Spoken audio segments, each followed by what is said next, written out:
څوک چاله دعوت ورکی د ده دپاره شریعت کې څه پکار دي که بې دعوته یو سړی په لار تېرېده او د میلمه که دی به بیا څه کوي او میلمه ته چې حضور پاک کوم آداب ښودلي دي د هغې څه طریقه ده رسول الله مبارک فرمایي چې د چا په الله او په آخرت ایمانی الله مني او دی د آخرت ورځ مني نو د میلمه د سره د ښه سلوک وکړي فلیکرم ضیفه د میلمه عزت دې وکړي اکرام ښه خوی دې ورسره استعمال کړي ښه ډوډۍ دې پرې وخوري د سخا نه دې کار والي د میلمه عزت وکړه تندې به ورته نه ترې وکړي او بیا فرمای جایزته یوم ولیلتون یو شواروز د ده لومبی میلمستیا ده هغې ته عربی کې جایزه ویل کېږي دا د ده د راتلو یو بدل دی نو علما دوه معنی کوي بعضې علما وایي چې لومبی ورځ چې راغې دي سینګ غرمې له راغې ماښام له راغې یا شواروز ستا سره تېروي نو د ده له به چې څه تیاري وي هغه د یاري پښتانه وایي جایزه د هغه د راتلو بدل تکلف ولا مه کوه بچې څه تیاري هغه شی پې وخوره میلمه دې په دې نه خفه کېږي ولې ځکه دې وخت کې به اوس دې غریب په تیاره پې رالی کم خوا منډې ترړې به وایي بیبي به یا کور وي یا بني کیدای شي څوک غم خادی لتلی یا کویم نو دې وخت کې بازار کې به یا څه شي وي یا بني بعضې علما دا معنا کوي چې تیار چې سي پې وخوره او بعضې د دې بله معنا کوي د دې هغه مقابل معنا کوي چې نه په لومبی ورځ وله ښه میلمستیا وکړه جایزته یوم ولیلتون ښه میلمستیا وله وکړه ځکه لومبی ورځ یې ده پته نشته چې دویمې درېمې ته ایسارېږي که نه ایسارېږي پر تکلف چې ستاسو وسي نو د تکلف سره برابر میلمستیا وله وکړه والضیافة ثلاثة ایام او دې نه پس که هغه ایسارېده نو 3 ورځې وله میلمستیا ورکړه که په لومبی ورځ دی وله ماحضر چې څه حاضر ور دې کړل نو په دویمه او درېیمه بیا وروستو 3 ورځې وله لږه مناسب میلمستیا چې څه ته وایي اوله ورکړه یا که په لومبی ورځ دی وله ښه ډوډۍ ورکړه او تکلف دې وکړه نو بیا 3 ورځې عامه میلمستیا ورکړه وما بعد ذلك فهو صدقة او 3 ورځو نه پس بیا ستا خوښه د 4 ورځې شوې لومبی ورځ او بیا 3 نورې 4مه ورځ ستا خوښه ده صدقه او خیرات دی که ورته وی چې ورکې هم او که نه ورکې هم پروا نشته هلته میلمه ته څه وایي ولا یسوي هغه ته وایي میلمه ته چې لا یحل له ان یسوي عنده وختي الفاظ معنی لږ ګډوډ شو ولا یحل له ان یسوي عنده میلمه له حلال نه دي چې پې دیره شي حتی یحرجه یا یحرجه چې دې په تکلیف او په حرج کې واقع نه کړي داسې به هم نه کوي دواړو ته آداب ښیي تا ته هم آداب ښیي چې میلمه سره به څنګه کې او هغه ته هم آداب ښیي چې کوم میلمه دی ګورې زیات به نه دیره کېږي زما وروڼو مخکې زمانه کې به داسې وه اوس خو مواصلات ډېر شو ګاډي موټرې او موټرسایکلې چا کر څوک شپې نه کوي اوس میلمه یو وخت له راشي او بیا ځي د هر چا مصروفیات ډېر زیات شوي دي مخکې دا مصروفیات کم و د مشرانو ته کم پته وه که د عمرزو د عثمانزو د 400 رشته داران به هم چا کره رالل نو 5 او 6 ورځې به دیره د دعاوې نه چې به کوم میلمانه به رالل نو هفته به دیره و خامخا او که څوک به د دې ځای نه پېښور ته هم چا کره لاړل نو یوه هفته خو به لازما دیره نور به هم زیات دیره ولې د ټانګو تلل به پیاده تلل به هر وخت به څوک تللی نه شو میلمه ته به خلک خوشحاله و دا دونه تکلفات او قصې پسې نه وې او د خلکو دا دونه کارونه هم نه دومره نوکرۍ وې او نه دا دومره قصې پسې وې نو خلک به خلکو کره په میاشتو قسم دی په میاشتو به خلکو یو بل کره دیره به په میاشتو زمونږ یو نیا وه د ګړي کپورې مازو ګړی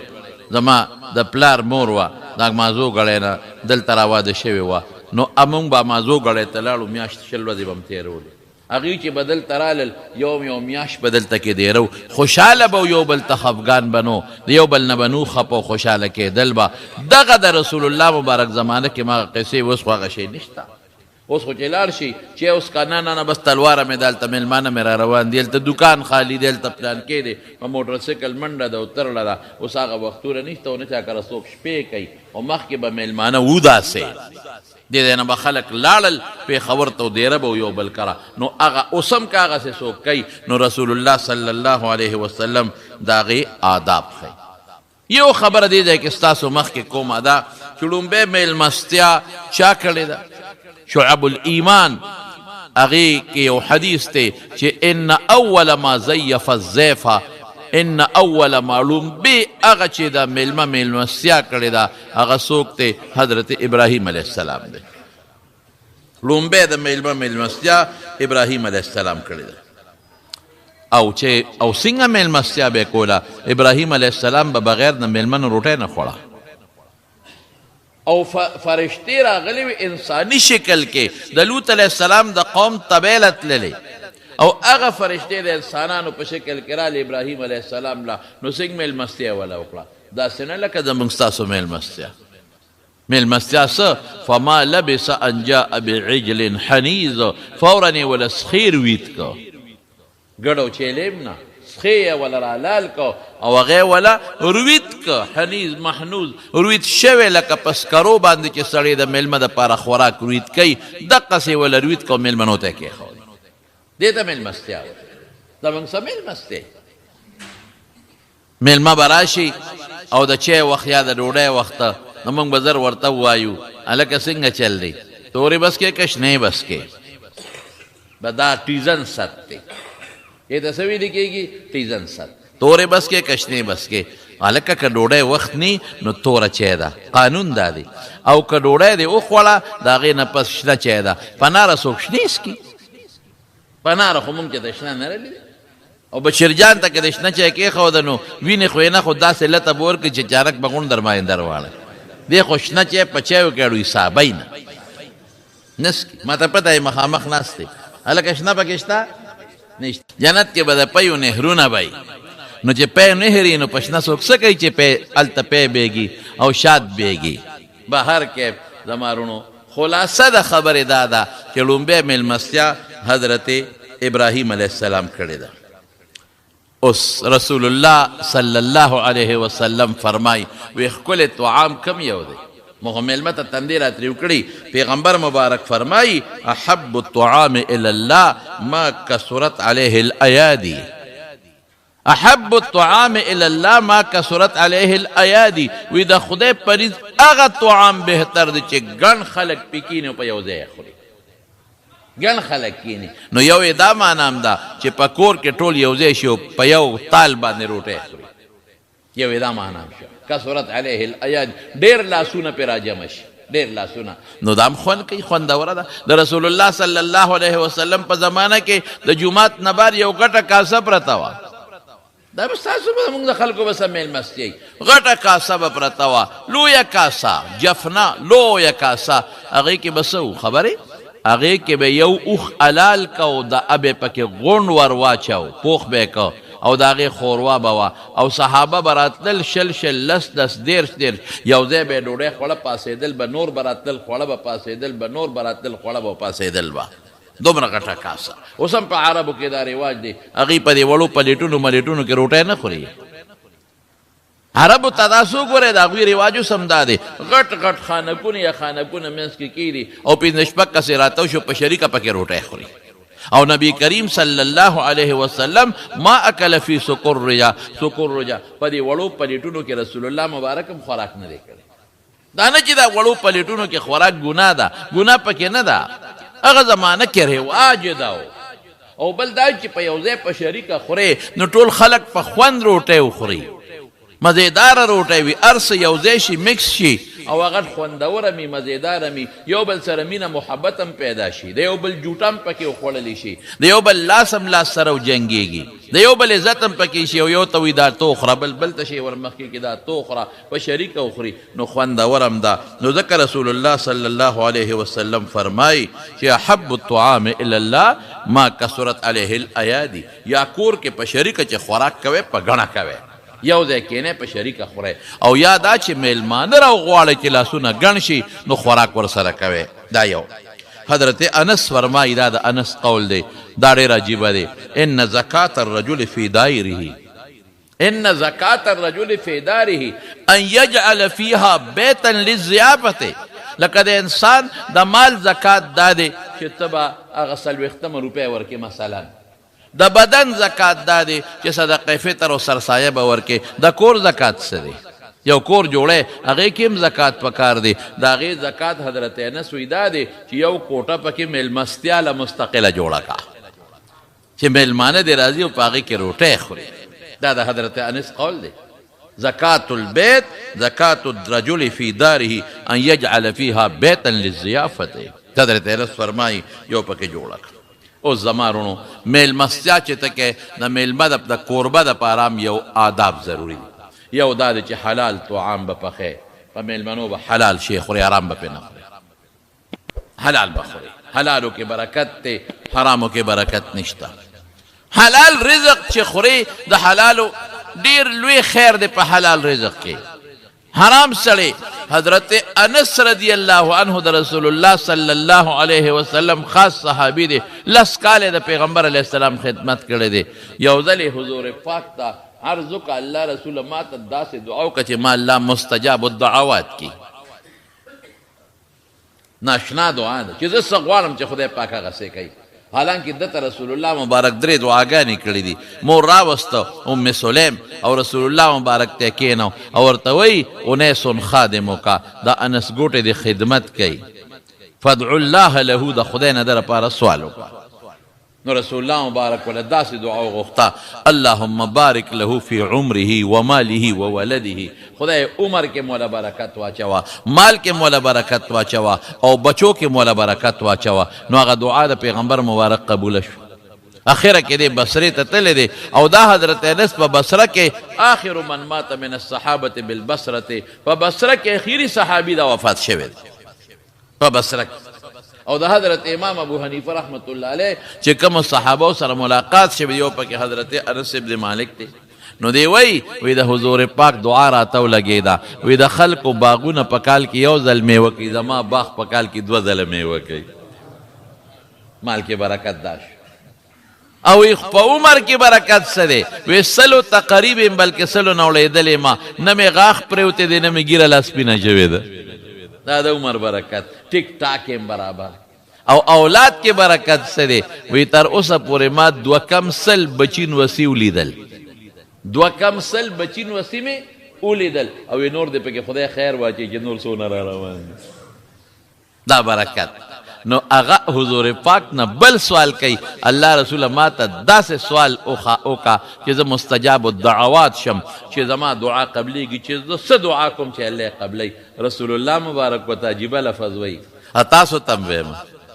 که کم انسان وي زری مستجاب الدعوات شم زما کومه دعا کوم قبلیږي نو دا ټکی دی. هر سړی د دې اهل ګرځېدی شي، هر سړی له مستجاب الدعوات ګرځېدی شي. رسول الله مبارک ورته څه فرمایي؟ وی حلال وګټه او حلال وخوره. بس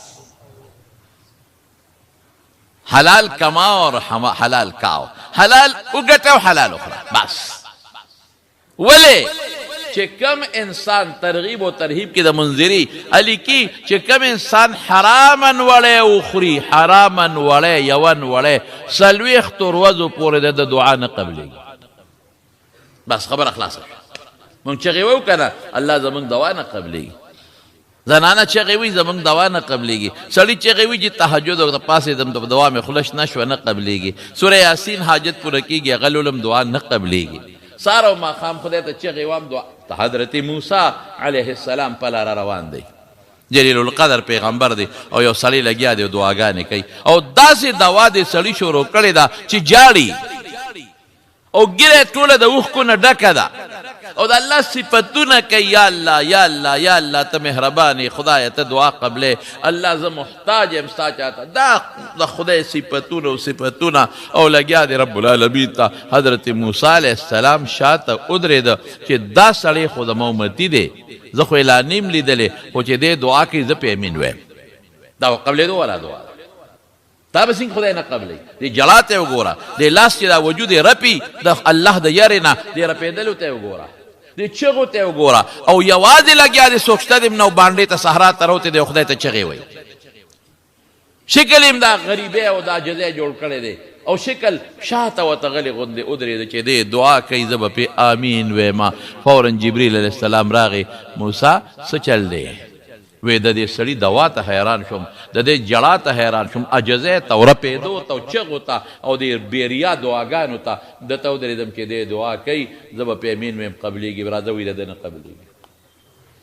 راځه ته شا به د ده نه قبلېږي. ولې نه قبلېږي؟ وی حرامې ګېډه کې پراته دي، جامې چې اچولې ده هغه حرامه ده، کم ځای کې چې اوسېږي هغه هم حرام دی. بس خبره خلاصه، جامه حرامه، خېټه کې حرام، او کم کور کې چې اوسېږي هغه حرام. وایي دي چغې کنه خدای ته نه قبلېږي. خبره خلاصه شو. نو که ځان نه مستجاب الدعوات جوړول غواړي چې زما دعا دې قبوله شي او زه کومه دعا کوم خدای قبوله کړي، حرام پرېږده بس، توبه وباسه د حرامونه. ځکه رسول الله مبارک فرمایي هغه لحم نبت من سحت چې کومه غوښه د حرامو نه زرغونه ده فالنار اولا دې سره اولا بها دې سره اور لایق دی. بس خبره خلاصه.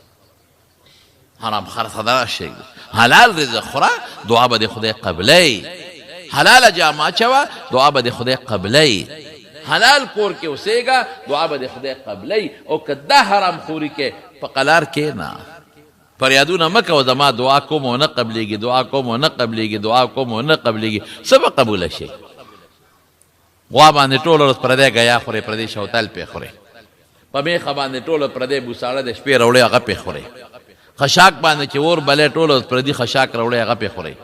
د سړک بوټي وې هغه راوړې، بل خورې بل خورې هغه پې راوړې، کم ځای نه به قبوله شي؟ قبلېږي؟ شپې وځي او سبزی پردی کېدې پردو وږو له ننوځي او چې زه اودسمات یې کوم او دوه درې رامات کې جیب کې واچوي، په بچو یې مه خورې په خپله یې مه خورې، څه پې مه خوره که نه مه د لوږې خو نه مرې.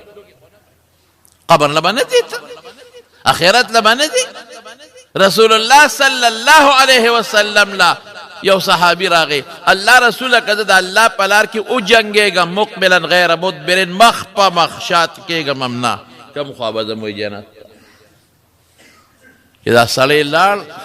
حضور پاک صحابي ورولېږي دا سړی راواړوئ، ردوه راویړوئ. چې راوسته وی تاسو وی مې که د الله لار کې د کافرو سره وجنګېږم مخ په مخ او شاکوم هم نه، نو ماله به خدای څه راکړي؟ تا وی جنت. وی نه یو خبره واوره، وی که د الله په لار کې مخ په مخ وجنګېدې الله لار کې کافرو سره او شهید شوې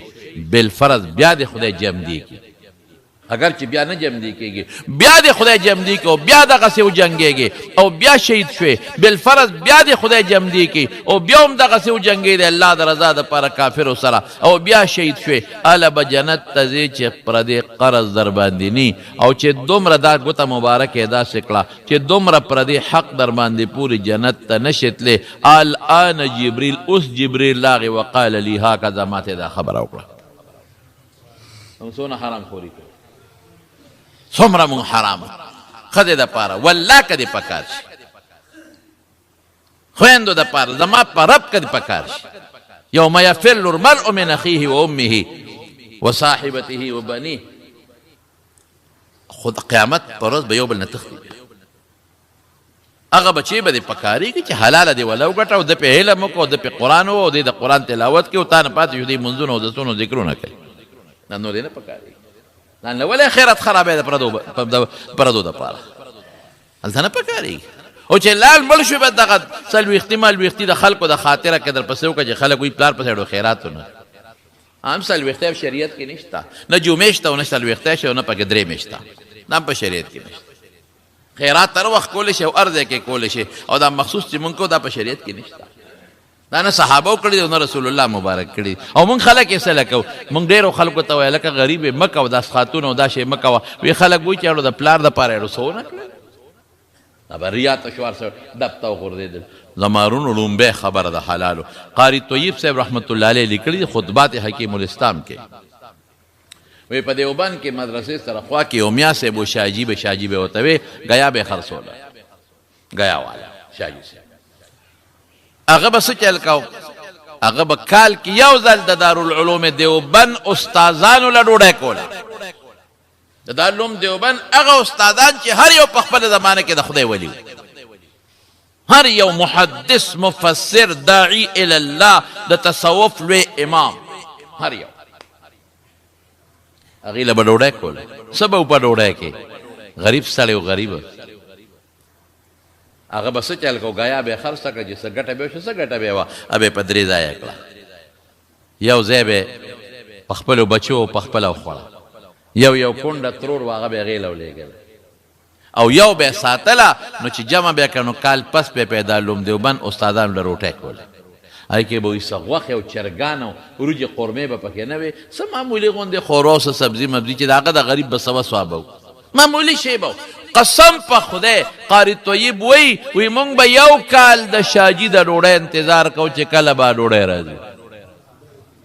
دا خوره سپوره خوروا او سبزي دا شیدونه به نور بس نو وی دا ولې وی چې مونږ به هغه روټۍ وخوړه هغې کې به کم برکت و نو ډېره موده به مونږ په خپل زړه کې د هغې روټۍ برکات او آثار لیدل هغه انوارات به م لیدل شاجي صاحب دا حصه حلاله ډوډۍ مونږ به سترګو باندې لیدل چې کم برکات پې راورېږي مونږ به لکې د مارونو یو خبره تاسو ته وکړه مونږ چې خوراک کوو ښکلې خوراک کوو خراب نه کوو که نه ولې چې خراب خوراک وکړو خو وجود د تاوان ورکوي خېټه دستونه لګوي که زهریله خوراک یې سړی وجني کینسر لګوي نورې بیمارۍ پیدا کوي نو مونږ کوشش کوو چې مونږه صفا خوراک وکړو پاک خوراک وکړو ګند ونه خورو څښاک غوښه ونه خورو صفا غوښه وخورو او ښه شی وخورو ولې خراب خورو وجود له نقصان رسوي ښه خورو وجود له طاقت ورکوي دقه رنګې حرام روح له نقصان ورکوي او حلال روح له فایده ورکوي دا فرق شو حلال چې خوري روح به د طاقتمن کېږي روح به د خوشحالیږي او چې روح طاقتمن شو نو عبادت ته به د شوق پیدا کېږي په تلاوت به نه تنګېږي په لمونځ به نه تنګېږي په ذکر به نه تنګېږي حلالو دا برکت او چې حرام خوري روح ناجوړه شو روح بیمار شو لکه زهر چې خوري وجود بیماریږي په روح د زهر وخوړل زهر چې زهر دې پې خوړل نو دا روح بیمار شو بیا به د مونځ ته هم شوق نی روجې ته به دې هم شوق نی عبادت ته به دې هم شوق نی بیا خلک وایي یاره جي مونځ ته مې شوق نه کېږي یاره جي تلاوت ته مې شوق بلکل نشته یاره جي مانځله نشم پاسېدی یاره جي تلاوت نشم کولی ولې مال حرام دی روح ناجوړه دی روح بیمار دی نو شاجي صاحب دغه سړی حلال یو ځل وایي چې تا یو تاڼهدار راغلی ور قسمه خلک یې په دې تاڼهدارانو کې ښه خلک هم شته پاک هم شته موږ په دې پولیس والا کې داسې لیدلي دي چې توبې وباسي زور نیکان خلک خو هر قسمه پکې شته لکه هر ډله کې دا خلک شته هغه راغی او شاجي صاحبه د هغه قانون به چې ګیا به یې سینګ راوړه نو هر چا به د هغه ګیا غېشته ځکه ګیا به یې ښه مو ډېره به م وه نو بس د هغه قانون ده چې چا به پې لومبې لاس کېښود ګیا به د هغه وه تاڼهدار صاحب راغی او میاں صاحب او شاجی صاحب میرے گھر پہنچاؤ لے جاؤ دادا ماں کرتے اوس مجوره شو غریب گیا اوړه بے پیسو مفت لاړ تاڼهدار صاحب چې د شپې کور ته لاړ ښځه ورته وایي دا گیا د چا نه اخېستل وایي دا هغه میاں صاحب دی وایي دا گیا خو اس نه خوري مونږ خو وتا چې مخ سنډې نه خوري نن خو اس نار ولاړ دی ولې وایي دا خو هغه شاجي صاحب خو هغه میاں صاحب په گیا خو خلک جګړې کوي او ته وایې چې اس نه خوري وایي راشه واچوه بس فوراً یې سپی ولېږه او راویې غوښته شاجي صاحب دا د گیا څه ګندې راوړی دی څه دې پکې اچولی دي بوی کوي اس ورته خو د سړي نږدې کېږي هم نه هغه ورته وایي تاڼهدار صاحب پیسې راکوو به خوري پیسې دے دو تو کھائے گا پیسې ورکوو به خوراک وخوري خدام پکې شته وایي دا خو پکې لازمي خبره ده هغه پیسو په دومره پیسې واغې شاجي صاحب جیب کې واچولې اس یې راوسوته یې وتړه او اس یې داسې په کوناټي ډب ورکړه وایي بچې خورا بیټا کاو مونږ ته خپل شی میلاو شوی دی اس خوراک شروع کو گیا باندې بیا مړېده نه حلال خوراک کې بیا دا برکت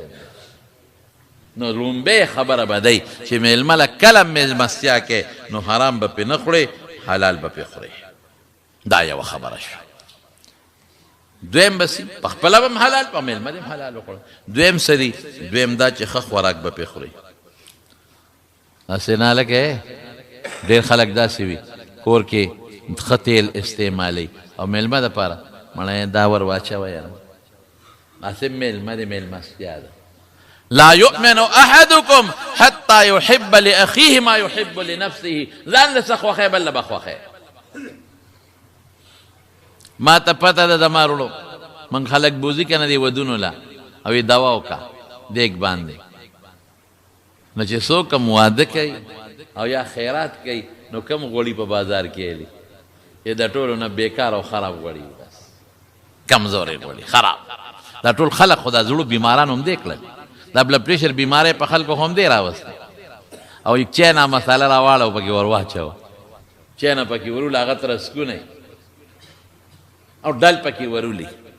ډل والی پکې واچي دې سره روجي ترسکونه کېږي ترسکونه شي روجي او د غوړو پکې سیلاب ودرې سیلاب چرچې پخی د چې غوړو سیلاب پکې ولاړې داسې بغیر د غوړو نه څوک پخی نه دا تو خوړه نو زهر دی او خوړل ټول زهر होटल ته بوزي होटल کې به روټه خوري ټیک د होटلو کې خیر او ټایم وي خو د پیښور کې होटل د چا بوتلم دا افتتاح نو نه له ډېر مخکنه خبره ده وی د होटل افتتاح ده او راشد داسې होटل دی چې نن سبا ته سیکریټریانو ډایرکټرانو لا ډوډۍ زی مې قیمتي होटل بلا دنیا پر راماتي او خلق ټلیفون باندې روټه زی دا ویل होटل دی د جوړلم د بدر شامت ناغه د پخلی دی ته مې سر ورتاک چل تورلم اومه قتل دا بیکار غوړي دا سخا غوړي دا پراتو بیکار تیل چې دا پکوان کې کم بیکار پکوانی دغه تیل پراتو او چې هغه خلکو ته مې وکتل چې لوګان ملوګان پرې کول او غوښې مخې پرې کولې نو دا خولې ته روانې وې په پوزه به کلس نارې کړې وه غلاس پې پکې ومانډه یاره مې دا به خوري څوک دا به خوري څوک مونږ بار ډبو ته ګورو ډبې خشته دی چې د پخوا زمانه کې زلا طالب وما زما اوخه په دې دغه کې یو ځای ته لاړم د ریپورت لري شاتلم ها دا مې بل خبر یاد شو ریپورت ته چا بوتلم نو ماته وی دل تراشه اچار کارخانه ده چې د دې سیلو کې اچار بم یو سیدان سره اچار کارخانه به مګول مې ښه لال بشو یا کارخانه ته ورلم هغه کې خمدار کمرې و پکې حالونه جوړ کړی و چارې پکې جوړاو او مزدوران او لیبر او ډبیو په ماشین به ډبی بندول چې هغه کمرې ته مې سر ورتا که چې اوس مګې شلق نارې کړې نو کله به د باټینګنو د اچار نه د مرچکي اچار ته ټوپ واو او کله بلکې مګې شلو شوتو پلسو کلوسو پاغه اچار پاغه کمره کې پاغه ډبو باندې ټوپونه وال هغې رنګونه واله ما هغه ملګري ته خدای قرآن ته ګوره ګوره دا راته وانه چې اوس به د پس د بازار اچار زما تېرېږي څنګه پلار اتلم لاهور تتلم یو ځای کې موږ جمعه ګله جي صاحب د خدای پاک وبخښي هم را سره و ملګري هم را سره و نو یو ځای کې لار کې ویل لاله موسی نه دی خوا هلته م خوراک کو ملګرو یې دلته به یو ځای خپل پخلی به وکړو ځان سره م سامان اخیستی و به خورو نو ښه مونځ هم کو داسې یو مخامخ فیکټري پې لیکلی وه زه ورغلم چې دا فیکټري وګورم چې دې کې څه دي چې ورغله کې مینچې جوړې دی دا بازار کې ګوتو کې دا مینچې نه دا مینچې جوړې دی ماشاءالله ماشاءالله پنجابیان خواستم د رنګ نه توري خواستم خولې پې روانې وې نو په هغه وړو کې پخپو ګرځېدل ما یې دې نه پس د بازار مینچې به زه سوال نه پیدا کړي چې ویې مینچې پخپو پکې ګرځي دا حل دی ښه شی ځان له دا په خپله دې نه خوري په بل یې خوري او تنور چې بیا پکې ګرمي وي او ماشاءالله ډوډۍ ظاهر کې خشته ډوډۍ ده کرپنده ده کرپ کرپ کوي نو پاک تنور والا ته مې چې لاس اینځه صفا پاک نه کمیس ایستی دی او بجلی نشته او د ترخونو نه پکې خولې را روانې پوړو کې روانې دي داسې به نه کوې بلکل به داسې نه کوې ګناه به نه کوې حرام به نه کوې ځان له کم شی خوښې هغه په بل وخوره کم بیکری والا دی او کم مٹھایونو والا دی او کم اوټل والا دی د خدای خاطر وکا داسې خوراک پوخ کا پدې مسلمان او خوره چې په خپلو بچو کم خوري دا سوچو که چې دا زما رونه دی په دوی خورم دا زما بچي دی په دوی خورم رزق کې دونه مه ګټه بس لږه وګټه ښه شی وخوره مردار سپی بخوره په خلکو باندې مردار سپیم خلک په خلکو باندې خوري ګناه ده حرام دی ته په دې رزق ګټې داسې به نه کوې رسول الله صلی الله علیه وسلم فرمای لا یؤمن احدکم حتی یحب لاخیه ما یحب لنفسه یو مفهوم د مشورې سره بخیر نور علماء توجیهات کوي یو دا ده چې ځان له کم شی خوښی بل له خوښ کا کور چې سته په خپلو بچو په خپله کم شی خورې میلمانه هغه شی پوخ کا دا نه چې زمړه ما میلمانه دي یاره ور واچوله ور واچوه پکې دا به نه کړي ودرېږي ځان سره به بوځې کور ته بل څه دي تکیا به ورته کېدې بالښ تولۍ به ورته کېدې په هغې به یې کښېنې بل څه دي د خوشحالۍ اظهار به کې تندې به نه را ګونجې کې چې میلمه راغی او تا تندې دا تري وکړه نو بس که هغه په سړیتوب پېږي نو سلام دې واچوي واپس دې دي تندې به نه را چون کې ښه تندې به روڼ کې او ښه په سینه به لاس کېدې او د ښه خوشحالۍ اظهار به ورته وکړې او د میلمه مخکې ګورې کنزل وینا به هم بچو ته نه کوې باید سړی د میلمه مخکې ایستا دا بس میلمه پیشي چې وایي هغه پښتانه وي لورې تا ته یې ویمه او انګورې ته یې واوره نو دا ټولې خبرې تا مخکې بچو ته ولې نه کولې خو هم دې میلمه ته دې واورولې که نه نو که پخه که پوهېږي نو بس ځي دی خوشحالۍ اظهار به کوي تپوس به کوي څه خورې څه دله ښه دي دا بهتره خبره ده تپوس وکړه د میلمه نه ولې ته به تاوانو کې بلا څیزونه پاخه کې او د میلمه به هغه څیز نه خوښ د هغې نه به یې پرېږدي نو څه ما په خپله یو ځل فریض مې یو ځای کې چا دعوت وکړه بویه نو ما ورته لکه دا مهرباني وکړه چې بس صرف ماله پخې نو ما لږه سبزي پخه کړه غوړي پې کم واچوه بس روجې موجې زه نه خورم پرهیز مې دی غوښې مخې زه نه خورم پرهیز مې دی سبزي پخه کړه ای که څه قیمه غوښه لږه غوندې چې او روټۍ وایي ډېره ښه چې ورلم سبزي پکې نه وه ټول چرګان او غوښې او دا قصې پسې پخ کړی بس کېناستم نو مې اوس دې کې ماله کم شی ښه نه دا خو ما ښه څیزونه تیار کړل نو مې ښه څیزونه ماله ښه نه دي پرهیز مې دی نه دا لږ لږ پرهیز خلک ماتوي بیا هغه بل وایي خیر دی مونږ به یې وخورو که نه نو مې بس ځان له دې مېلمستیا کړې ده مونږ داسې پکې بدنام کړو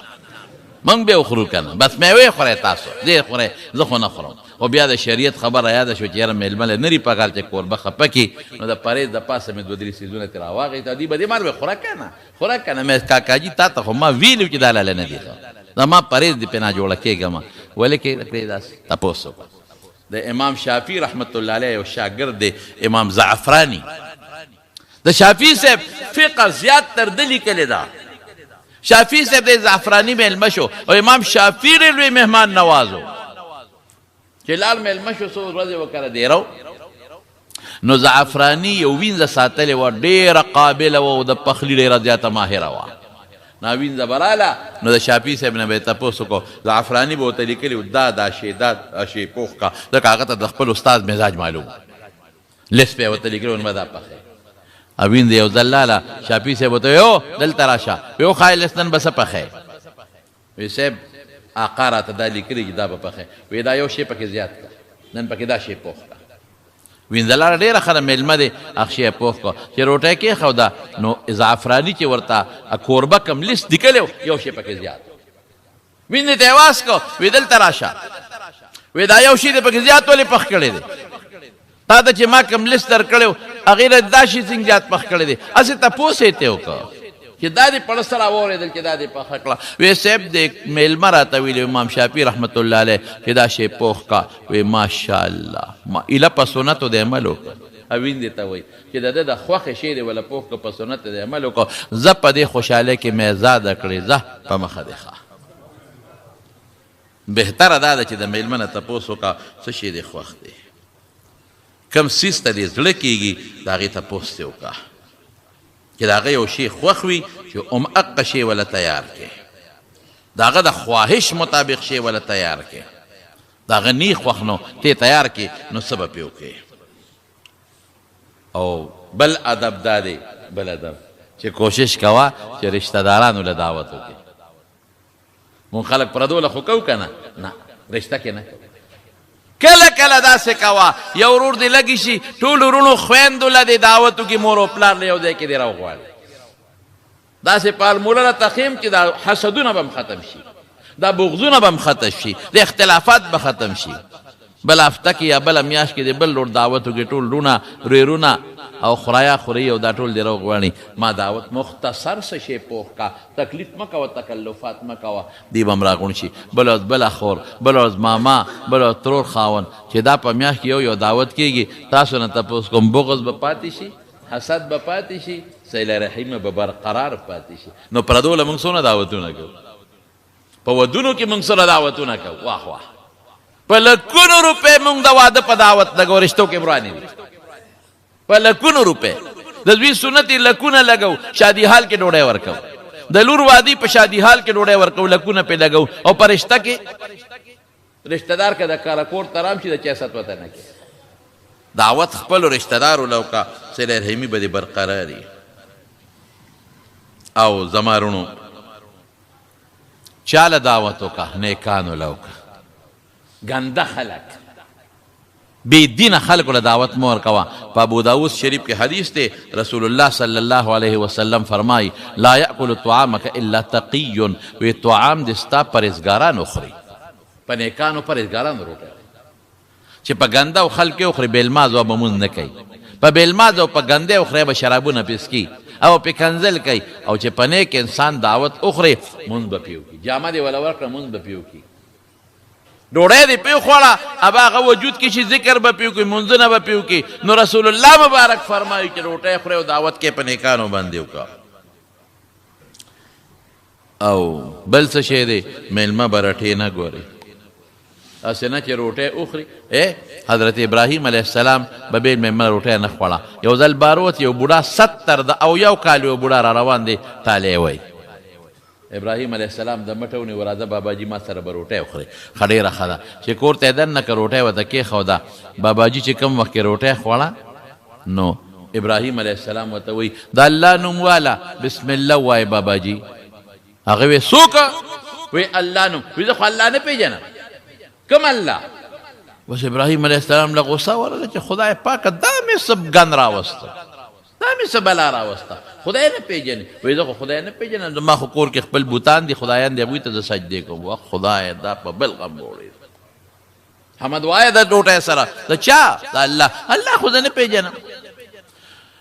بس ابراهیم علیه السلام ډوډۍ ته کېنولی و چې خدای د دې مټې نیسم اوس یې پاسومه ورته ویې ګوره د خدای نوم خدای پیدا کړی خالق مالک رازق روزي خدای راکوي نه خدای نه پېژنم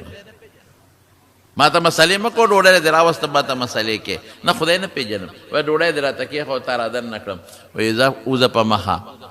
او آینده دپاره به زما زه ستا مېلمستیا به زما دلته بندوي په مخه دی ښه خو چې څنګه یې وویسته نو فورا جبریل علیه السلام الله راولېږه وایي هغه مېلمه دې ورټو دې شړه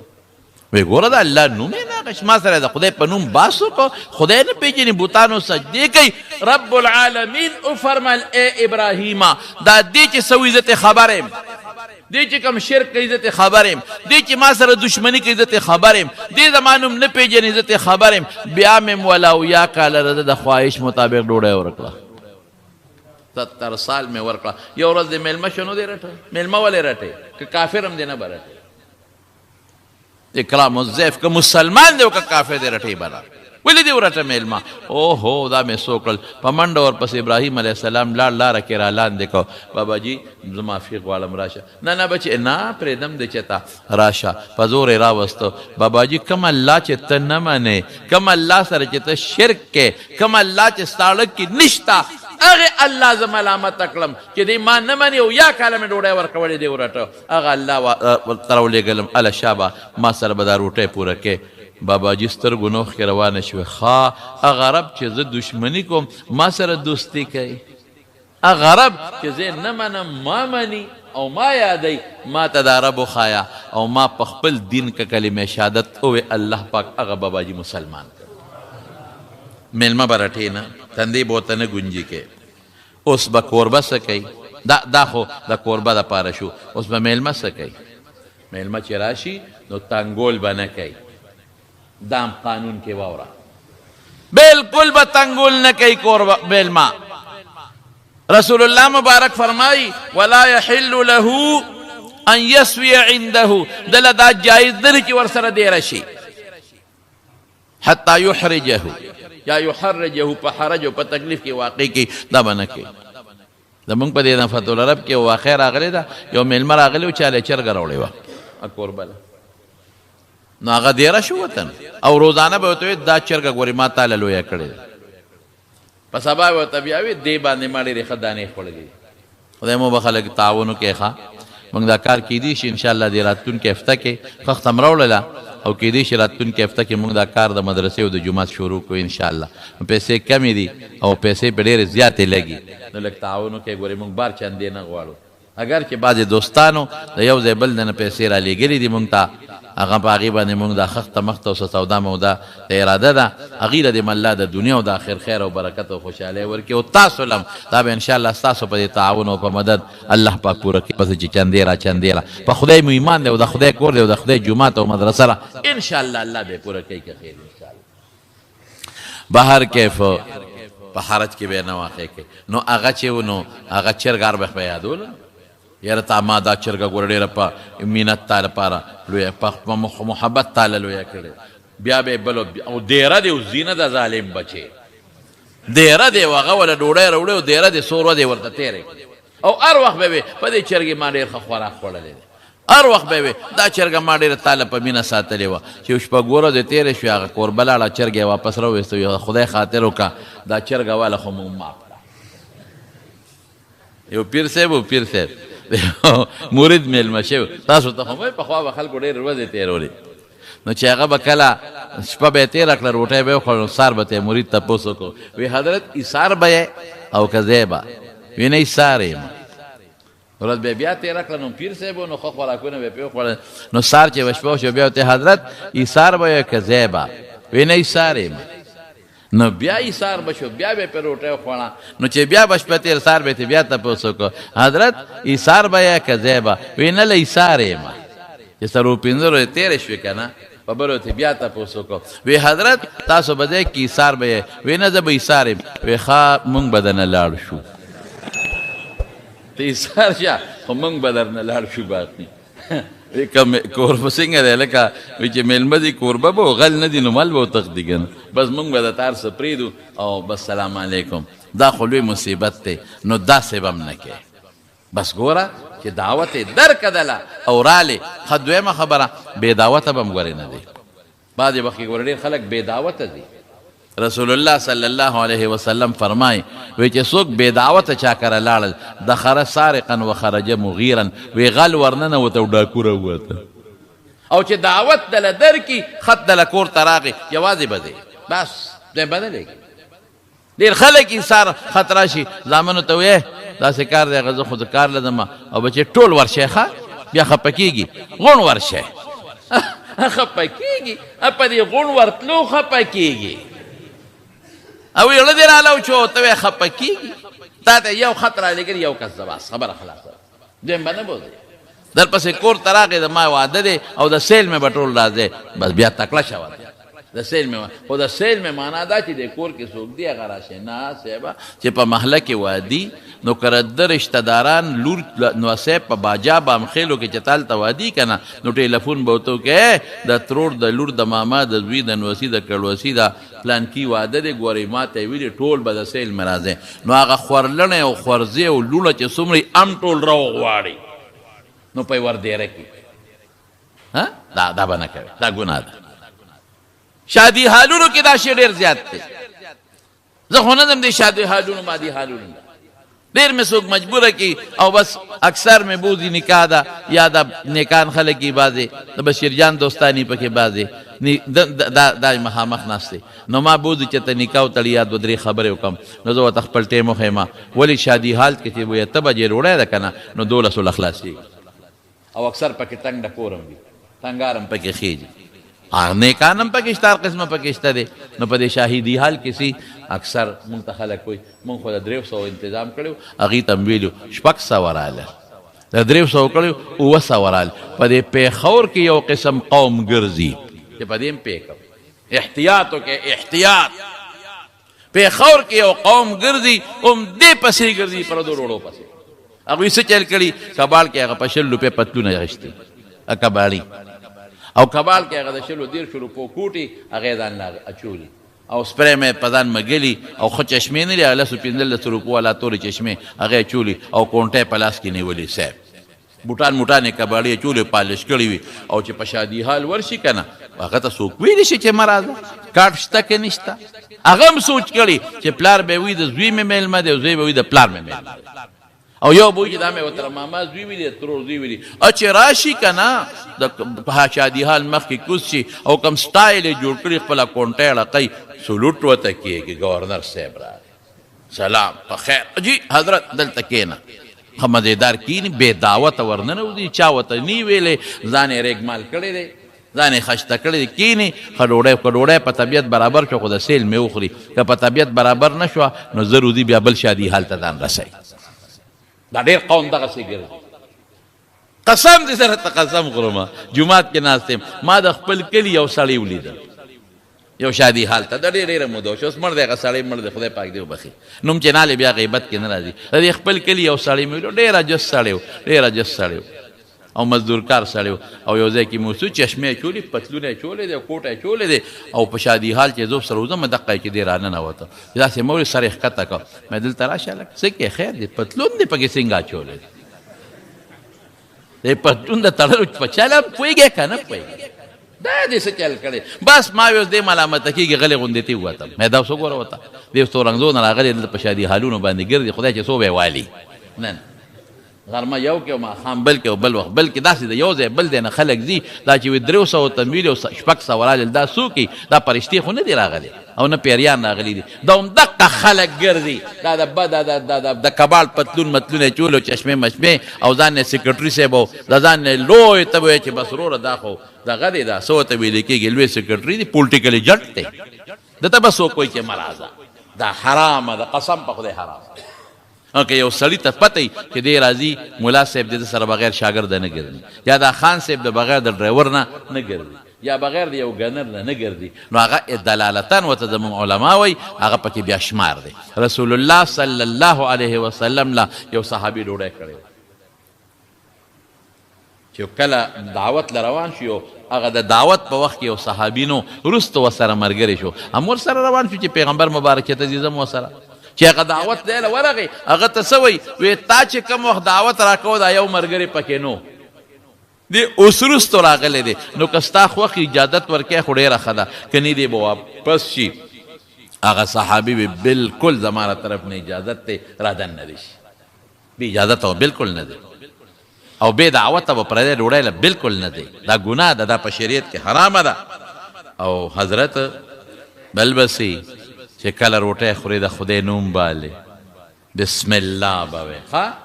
بسم الله به وی ډوډۍ کې برکت به پیدا شي او چې کله ډوډۍ ختمه شوه الحمدلله به وی دا آداب دي بسم الله به وی د خدای په نوم رسول الله صلی الله علیه وسلم روټۍ خوړه صحابه ورسره ناست دي یو باندې سې راغی ډوډۍ کې داسې صحابي وي داسې ډوډۍ مې نه ولیدې چې په لومبي وخت کې پکې ډېر لوی برکتو مونږ لګیو خرو خلاصېږي نه هغه صحابي راغی په یو دوه وړۍ یې خلاصه کړه باندې سې دی باندې نه راغی باندې والا آداب به وروسته وروسته زده کول وایي داسې ډوډۍ مې نه ولیدې په اول کې پکې برکت ډېر و اخره کې پکې اډوونه نو هغه رسول الله مبارک وفرمایل وی مونږ چې شروع کړه د خدای نوم هم واغېسته نو برکت پکې پیدا شو او دا ملګری چې راغی د شروع کړه د خدای نوم یې وانه غېسته نو شیطان ورسره خوراک وکړه نو خبره خلاصه شو د خدای نوم باندې او که په اول کې دې هیر شي نو بسم الله فی اوله و آخره یا اوله و آخره او که داسې په پښتو کې وایه د خدای نوم لومبي ځل کې معلم اخر وخت کې معلم او د خدای حمد بادا کې په روټۍ باندې چې نوړی اوچته وی الحمدلله چې اخره کې فارغ شي الحمدلله یو لوی عالم دی سلیمان ابن حرب د هارون الرشید په زمانه کې هارون الرشید ناست دی نو وی یو ګیلاس اوبه راوړی نو سلیمان ابن حرب هغه مرۍ منډه کړې نو ګیلاس اوبه یې راوړی نو چې هارون رشید خولې ته اچولې نو سلیمان ابن حرب رحمه الله ورته وی وی صبر وکړه مسکه صاحب خو عالم و د علمو به قدر کړ وی اسې صاحب تا نه یو تپوس کوم چې ته په یو ځنګل کې یا په یو لاره کې روانې او ډېر زیات تږې شې او تا ته اوبه نه میلاوېږي او د تندې مرې او څوک د ګیلاس اوبه راوړي او درته وایي چې دا نیمه بادشاهي به راکې نو ور به کې هغه وایي چې زه مرم په بادشاه څه کوم چې د مرګ نه بچ کېږم په یو ګیلاس بلکل به یې والا ورکړم بلکل وی ښه چې بیا یې دغه نیمه بادشاهي خو دې ورکړه هغه اوبه دې اوس کله د خېټه کې ونښفتې او په متیازو کې نه وځي بعضې وخت د سړي مساله کې متیازې نه وځي ډېر دړ کوي خدای دې وساتي نه وځي یو سړی راغی او هغه وایي زه دله دا ګیلاس اوبه وباسم ما سره داسې دارو دی چې دا متیازې به دنه اوس وځي دا ګیلاس اوبه او تره دړ نه تلقېږي خو دا نیمه بادشاهي راکه ور به کې هغه وایي چې زه له مرګه بچ کېږم ولې به یې نه ورکوم وته پته راته ولګېده چې ستا د ټولې بادشاهۍ قیمت یو ګیلاس شو ٹھیک شو په نیم ګلاس په نیمه بادشاهي ګلاس اخلي او په نیمه بار وځي زمارونو دا مونږ چې خوراک کوو قسم په خدای په دې به د خدای حمد وایو دا د خدای ډېر لوی حمد شکر دی ولې چې خوراک درته میلاو شو ډېر خلک دي غریبانانو ته خوراک نه میلاوي خدای ګواه دی په دې پېښور کې مې لیدلي داسې خلک چې په د فروټو پوستکو ته ناست یې غرالې او سټي یې او داسې خلک مې لیدلی دی داسې خلک چې هغه روجې کم په ودونو کې بار وغورځوي په هغه بالټي کې نو په ګوتی کې راوالي پلاسټک ګوتی کې او کور ته یې ځغلی او داسې خلک مې لیدلی دی زما د په خدای قسمي قسم درته خورم داسې خلک مې لیدلی دی چې په ډیران د پاسه زړې ټوکړې راغونډوي زړې ټوکړې دا مې لیدلی دي په ډیرانو د پاسه مچان پې بنګېږي باباجي په دې څه کې دا وړمه د خوراک درک نه لګي خر ته به کنج بچو له پیونوړی روټۍ والا شکر نو باسي چې تا له خدای وړه درکړل جرنده او ډوډۍ د له خدای پاک درکړه او سبزي او ترکاري خدای درکړه ټول وایي الحمدلله او بیا چې دله درکړه غاښونه یې دله درکړل په هغه غاښونه معده کې او چې غاښ دې نه نو ته به دې خړه کېږي په څه به یې خورې ګنډېرو ته به دې خړه کېږي جویلې به یې نه شي غوښې ته به دې خړه کېږي او خوړی به یې نه شي غاښونه ما د یو باباجي یو ځل وی یاره جي غاښونه نشته داسې فریاد یې وکړ مې د څو کال وي اتیاو نه خوړېدلی وي مې اتیا کاله دې په دې غاښونو په منونو په ټنونو څیزونه معده کړل په ټنونو غوښه په منونو ستا نه یېره ده چې دا څونه دې خوړلې ده نه یو هر څه دې اتیا کاله دې لکه د میچن په شان پې څیزونه معده کړل او خېټې له ور بسې که که نه باباجي اوس لږ نرم څیزونه خوره دا دې ځوانانو ته پرېږده اوس ویې خندل نو دا ګوره د خدای نعمت چې خدای غاښونه درکړل او بیا معده دې روغه ده د چا چې د معدې بیماري وي راشه توبه وباسه چې خوري الټی کوي نه مې تېرېږي چې خوري الټی کوي یو سړي به د خدای نه سوال کو د پیسو دولت نو یا خدای پاکه ما له حضرت خضر په مخه راکړې چې دوا راته وکړي او خدای یو نیک سړی هر څوک چې وله راغی وی څه وی وی یاره زه د خدای نه مال غواړم وی حضرت خضر دې غوښتې او زه یم وی وایه وی بس ما ته سوال وکړه چې ما له خدای پاک ډېر مال دولت راکړي وی داسې نه ده داسې وکړه چې ته لاړ شه بازار ته او بازار کې یو مالدار سړی وګوره د هغه نوم زده که نو ما ته به هغه یاد کړي زه سهار له بیا راځم چې ما دغسې که نو حقه دعا به وکړم هغسې به دې خدای کړي هغه وی دا خو ډېره ښه خبره ده سهار لاړ نو زیات مالدار مونږ خلکو ته زرګران ښکاري ځکه هغوی د زرو کاروبار کوي دې خلکو ته په عرف کې دی لاړ د زرو مارکیټ ته بازار ته اوس یو دوکانونو چکر لګوي یو زرګر دی چې اوس هغه ته به پونډونه دي او مال او زر دي او خرڅېږي غښتلي کېږي او بلا نوکران دي دی ورغې هغه ته کېناسته او ورته وایي چې داسې کار دی چې دی او مخامخ ولاړ دی پیشکي شو ایشه دی خوا راشه وی څه وی وی دلته څه له ولاړې یاره دا تا ته یو خبره کوم خفه نه شي ولې خفه کېږم وی دغسې یو نیک بنده راغلی دی او ما خدای ته سوال کړی و الله را لېږلی او ما وی ما ته دعا وکړه چې خدای مالدار کړي هغه وی بازار کې وګرځه او یو سړي نوم زده که ما ته به ووایه چې د دغه سړي په شان که دعا به وکړم خدای به د هغه په شان کړي نو ما ته ته ډېر مالدار ښکاري دا سره او سپین ارض ځي نو زه وایم چې زه دعا کوم چې ستا په شان مې خدای کړي نوم راته لږ وښایه پلار نوم راته وښایه هغوی بچی کښېني پام کوم ما ورته یاد نه کېږي ما نه خبره لاول خو دوه خبرې دي زما یو خبره خو زما دا ده چې زه بیمار یم ناجوړه دا چې څومره ته ګل ته ګورې دا چې کم تا ته مخامخ ښکاري دا ټول زما په مخ کې غوښې او چرګان او زما مال خوري زما پکې نصیب نشته ما باندې دا هر څه بند دي او ډبې راواغی شوي دغه پیتي مال راځي او دا خورم نو مال به دې ډېرې دا به دې خوراکې نه څه به پکې وی دویمه واوره دویمه دا وه چې ښځه مې ډېره زیاته خوښه وه زه یم ډېر زیات خوښ یم ښځه مې ناجوړه شوه چې ناجوړه شوه بیماره شوه ډاکټر بیا طبیبان وی دا مري دا ختمېدو والا زه کېناستم چې ښځې دا ستا نه بغیر به ژوند څنګ تېرېږي چې ته نه یې خوښه مې ډېره وی ما ته وي 16 اعتبار دی خو زه که مړه شم زما 40 کې به دې بله ښځه کړي نو ستا نه بغیر بله ښځه سوال نه پیدا کېږي چې زه بله ښځه وکړم وی چې په سړو اعتبار رشته بله به دې کړي بس ما نه یو غلطي وشو زه لاړم او د ښځې د خواهند د خواهشاتو چې کوم اندام یې هغه مې ځان نه پرې کړم او ډاکټر طبیب لکه سنت چې سړی کوي برابر وګنډلم او رالم ښځې ته مې هغه اندام کېښود چې اوس ته یقین راغی بس اوس خبره ختم رې او دې وخت کې زما خواهش ته نشي پوره کولی بله ښځه چې څه کوم زه پې څه کوم خیر و خلاص اوس دې یقین راغی وی اوس مې یقین راغی وی خدای مې ښځه جوړه کړه خدای دې تباه و برباد کا خبیثه خبیثه دا ستا کار اوس مې ښځه خدای جوړه کړه زه اوس بیمار یم قسم اخلاصه ده اسم نشم کولی د ښځو په مثال یم او زه ورته ناجوړ یم دغه پیتي مې خوراک دی ښځه مې جوړه کړه او اوس خفه کېږه ما اوس زه اسم نشم کولی دا چې څومره نوکران ته وینې که نه دا زما ټول څه د حلالو د حرامو خاوندان دي زما د ښځې او څه د حرامو بچي دي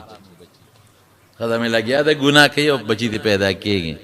ما سوال کوي چې زما پچان دی خدای کا غواړي کو زما پچان که نه هغه خدای دې بیخ وباسي دا ګوټ چاري راله ډېره ښه ده خو چې پرلت وغځم چې څه خورم نو زړه ته مې کېږي پرهیز مې نشته دی او چې څه کوم د خپلې بیبي سره د خپل شریعت او جایز مطابق نو هغې کې خدای پاک زه برابر ساتلی یم زما رونو بنیادي خبره دا ده چې خبره مې دې پورې کوله چې خدا د دعوت متعلق خبره مې کوله درته چې دا یو انسان د بل بې دعوته به یو ځای له ځای هم نه چې یو ځای ته چا دا بللی نه او بې دعوته او د خدای حمد بادا کې دې پورې مه خبره کوله چې خدای موږ له روغ صحت را کړی دی الحمدلله هر شی راله برابر دی چې موږ یې خورو بله دا خبر دا خو دعوت خبر او که هسې څوک د چا تپوس ته ورغی یا د چا ملاقات له ورغی او د روټۍ وخت نی ډېر به نه سارېږي دا هم د شریعت مسله ده رسول الله مبارک فرمایي وی چې د مریض تپوس له لاړې څونه ساعت به یې سارېږي پخوا چې زمونږ خلکو غوا لشل او یا اوس لشي نو چې کم وخت کې غوا ته بچې ور پرېږدي که نه او پی ته والي نو بچې ته بیا اخوا نه د غوا نه چې کله پی والي نو بیا ورته بچې ور پرېږدي نو هغه بچې د غوا غولان دی یو دوه درې ټونګې ورکړي نو هغه بچي ته هغه غوا بیا پی را پرېږدي نو بیا ته بچي وتړي دغه د بچي د پرېښودو ټیم دومره ټیم به یې سارېږي زیات به یې سارېږي او په تکلیف کې نه اچي تپوس له ورغې بس ډېره ښه ده یا ملاقات له ورلې د روټۍ وخت نی سلام علیکم یا اسې ورلې دعا له چا له ورلې یو مشر له یا بل څه مقصد له ورلې نو ډډه به نه وی یا د هغه ملاقات کې ملاقات یا د هغه تپوس پوښتنه به کې ولې څه پته لري کور څوک شته د خوراک پخولو که نشته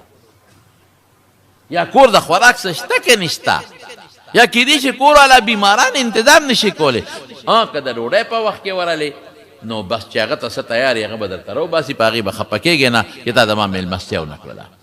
دا د مېلمستوب آداب دي یو خبره درته بله مو کومه بعضې خلک دی چې هغه دومره د مېلمه شوقي وي دومره چې ښځو له بیخ وباسي سارم مېلمانه او غرمه مېلمانه او ماسخوتن هم مېلمانه او سبا مېلمانه او بل ورځ هم مېلمانه په ښځو هم لږ رحم وکړي ټول اوس ښځه غریبه لګیایي او پرېکول کوي او پخلی کوي بیخ د ښځې وځي په دې کې غریب هم مړه شي نو ظلم به په ښځو باندې هم نه کوې ښځو سره به لګوې او پوټې ګزاره به کوې